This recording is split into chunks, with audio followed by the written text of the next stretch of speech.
ఆర్టీసీలో సమ్మె సైరన్, యాజమాన్యం జేఏసీ మధ్య చర్చలు విఫలం, వచ్చే నెల 7 నుంచి విధుల బహిష్కరణ, మేనేజ్మెంట్ కార్మిక శాఖకు నోటీసులు అందజేత. ఇదంతా కుట్రపూరితంగానే జరుగుతుంది. ఆర్టీసీని తీసుకుపోయి ప్రైవేట్ చేద్దాం అనుకున్నారు. ఆర్టీసీని తీసుకుపోయి మెగా కృష్ణారెడ్డికి కట్టబెడదాం అనుకున్నారు. ఇప్పుడు 100 ఎలక్ట్రిక్ బస్సులు కూడా మెగా కృష్ణారెడ్డే స్పాన్సర్ చేసిండు. గవర్నమెంట్ ఇచ్చినటువంటి బస్సులు కావవి, మెగా కృష్ణారెడ్డి ఇచ్చినటువంటి బస్సులు.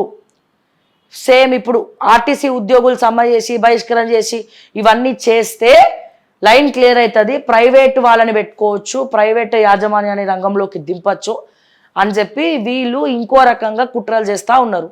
మరి చూడాలి ఇది ఎక్కడ దాకా పోతుందనే చూడాలి.